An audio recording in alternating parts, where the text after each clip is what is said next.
This week, the cruise lines show you that they can nickel and dime you and hand you a drink faster than you can say prepaid package, but they can also play the hero when things go sideways at sea. Let's dive into it.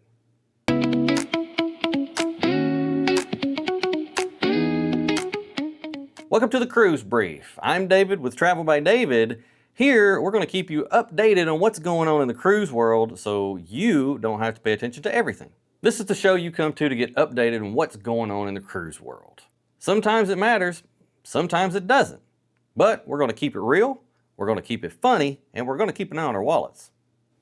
First up, MSC Cruise Line sends out the "we're sorry, not sorry" letter to everyone telling them that their gratuities are going up. That's right, folks. Their hotel service charge, which is a fancy way of them saying gratuity, is going up by $1 for standard rooms. That means now MSC's daily gratuity per person will be $17 a day as opposed to $16 a day. Now, if you're in the yacht club, you get extra special treatment. You're now going to be paying $23 a day. But look, it's not all bad. Kids under 2 still don't have to pay gratuities. Look, I get it. Crews work hard, and they deserve to be paid. There's been a big debate going on online. It's a hot topic right now with people saying, well, they don't get their gratuities. They do get their gratuities. People are saying this crew says this and this crew says that. Look, here's what it is for me. I am a Gen Xer. I do watch my wallet. I budget. I want to make sure that I'm doing things right. But I'm also a generous tipper. I think if people do a good job, I want to give them tips. And I also know that there are people that work in the back of these humongous ships that you will never see, you will never have an opportunity to interact with, and they do a lot of hard work. Give you a little bit of an idea on how this works, or how I at least understand it. My daughter's first job was at a restaurant. Now, she wasn't the actual main server. She was back wait. Now, basically what that means is she would come and she would fill the waters up at first, and then she would bring bread and butter, put it on the table, interact with the guests just a little bit, and then she would go back. And then at the end, during the meal or at the end of the meal, she would come by, she would pick up plates from the table, and if something was needed, they could ask her, and she would help, even though she wasn't the main server. Now, at the end of the night, they would take all the tips that they were given, and the wait staff, the servers, they got a little bit more, but back wait went into a pool, and they were able to divide that out and give money to the back wait staff. So I think a little bit of that has to do with how we look at the service on a cruise ship. There are so many people that are behind the scenes that we will never see, and they do a great job. At least I think they do. I've yet to be on a ship and go, wow, they suck. I haven't. I've not experienced that. I've experienced moments and times where they may not be up to par, but I've never had an experience where I was like, golly, they suck from beginning to end. I mean, have you ever had a bad day? Have you ever had a bad moment? Have you ever had a moment in time where you're tired and you're cranky, or maybe you're hungry or hangry, and you're like, you have just a bad second or two? Look, we've all been there. I get it. I'm just not going to be the one who takes away gratuities. I just reported last week where Carnival did the same thing. And I think that this is just going to happen. It's not that, hey, we're going to elevate our service. It's, hey, everybody else is doing it. Let's do it too. Or it could be a way where people are removing their gratuities and they're saying, yo, we got to make up for that money somewhere. I'm not going to get into the debate on whether the crew members get it. Is it extra? Is it not? You can think what you want about that.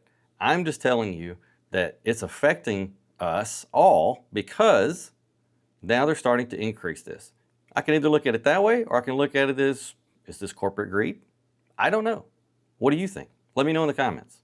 One last thing I'll say about this is I always want to budget for this. I want to budget, so I want to know what I'm going to spend each day. And if I get a chance to, if there's an opportunity, I'm going to prepay my gratuities up front. I'm just going to do it. I don't want to think about it. I just want to go. I want to enjoy my cruise.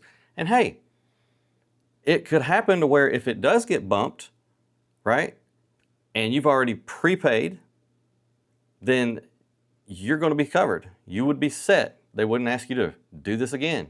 So I think for me, I'm always going to prepay as much as I possibly can.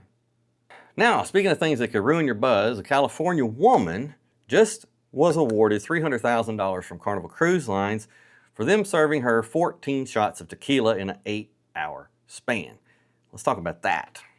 A 45-year-old California woman named Diana Sanders just walked away from court with $300,000. Now, you and I both know she probably didn't get that amount of money because she's got lawyers. We know that lawyers are going to get a cut of that. That's just how it works. So she didn't really walk away with $300,000, but she was awarded $300,000. Okay? Sanders won the Carnival Radiance, selling out of Long Beach. She was served 14 tequila shots over an 8-hour period. So that means she got about a shot every 30 minutes or so. Now, I don't know about you. I don't think I would want to drink 14 tequila shots, even if it is over an 8-hour period. Just don't think I want to do that. Now, she's shooting those things down. I mean, that's affecting her. And you have to think, someone somewhere had to see the effects it's having on this woman, okay? Because you just can't do 14 tequila shots and it not affect you. I mean, I know some people have tolerance that's very high and some people have a tolerance that's very low, but 14 tequila shots sounds like a lot. I do know that in the bartending world, they are now holding bartenders a little bit more accountable. But in that situation, you should say, okay, if you're serving someone and you're over-serving them, that means that you're serving them drink after drink after drink after drink to the same bartender. What happens on a cruise ship a lot of times is you jump from bar to bar to bar to bar. But still, I would think that if she was that drunk, they would have seen that. Don't you think? Now, I'm not saying that there's not personal responsibility here. I do think you have to have personal responsibility because you got to be responsible. How many times do we say at the end of commercials or in the end of things, be a responsible drinker, drink responsibly? But I will say, I think maybe after that 10th tequila shot, all responsibility is probably gone out the window because she probably can't control herself at that moment. I'm just thinking out loud here. I don't know. What do you think?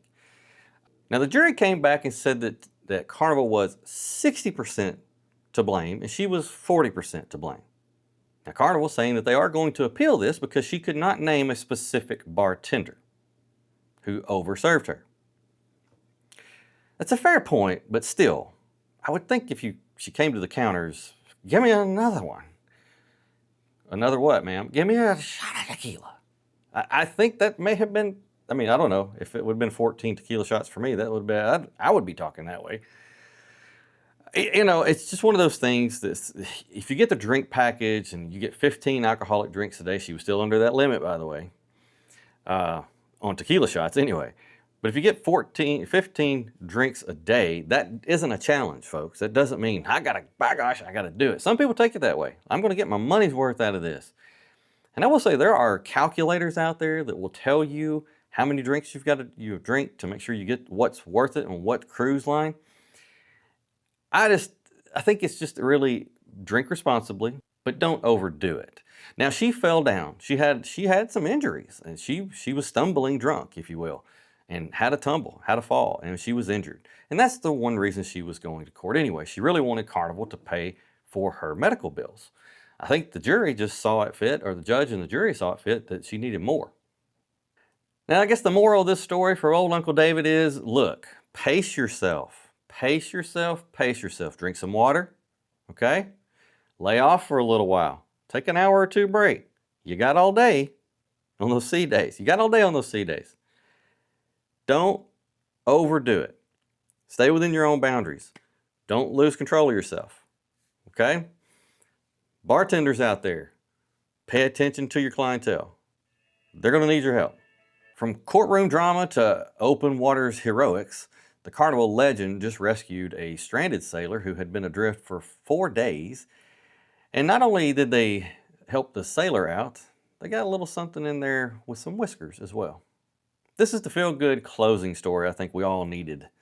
And it is on Tuesday night, Carnival legend was able to rescue a stranded sailor who had been adrift for 4 days. He and his cat were out on the water just drifting away. Now, I just recently got back from a cruise on the Regal Princess where we picked up 4 people who were in a small vessel. And it was kind of interesting. I'd never been on a ship that's done this before, but we were about to go to dinner and the captain came on and said, look, we're going to go respond to a distress vessel. And we're going to see what's going on. So while we're at dinner, the ship is maneuvering and moving around. You can feel the engines and you could just see it's turning and all of this stuff. And I got video from the window in the dining room that I'll show you here on the side here. You can take a look. But yeah, so this is that little boat, and it's just going up and down, up and down. The swells that day were humongous. The ship itself was rocking quite a bit, so I can only imagine how crazy the seas had to be for these four guys. But we did get them on board, and we took them in, got them safely to Cozumel the next day. This crew here on Carnival Legend, they scooped up the man, got him the meds that he needed, got him some medical attention. The cat quickly took over the ship, apparently, and became the highlighted passenger of the night. Passengers on board said that she was walking around like she owned the place. Well, I don't know if I've ever seen a cat that didn't walk around like they own the place, no matter where they are. Have you? Now, international maritime law says that every ship has to respond if they're the closest to a distress signal. A passenger saw a flare go up and they alerted them, and man, they went and rescued them. And don't you know that they were happy? I could not imagine being out on that water for 4 nights and 4 days. That ocean is huge, man. So I'm thankful that the crew jumped in. So the captain, Captain Vito, and the Legend crew, props to you. Good job for helping go out and save those stranded sailors. All right, that's the cruise brief for this week. Which story hit you hardest? The wallet, the warning shots, or the cat? Let me know in the comments which one of those stories hit you the most. And if you're cruising soon, be sure to check out your gratuities to see how much you're going to have to pay for that. Hopefully you've already prepaid for them. If not, take a look at that. If you still can do it, maybe you can go ahead and just take care of that up front. Also, if you are drinking, please pace yourself. Pace, pace, pace. And keep your eyes on the horizon. You never know who's out there who may need your help. Safe sailing, ladies and gentlemen. This is the Cruise Brief. I am Travel by David. If you like this episode, if any of these stories touched you in any way, please hit that subscribe button, share button, and like button. It greatly helps the channel, and I would be ever so grateful to you. Until next time, have a safe and happy day.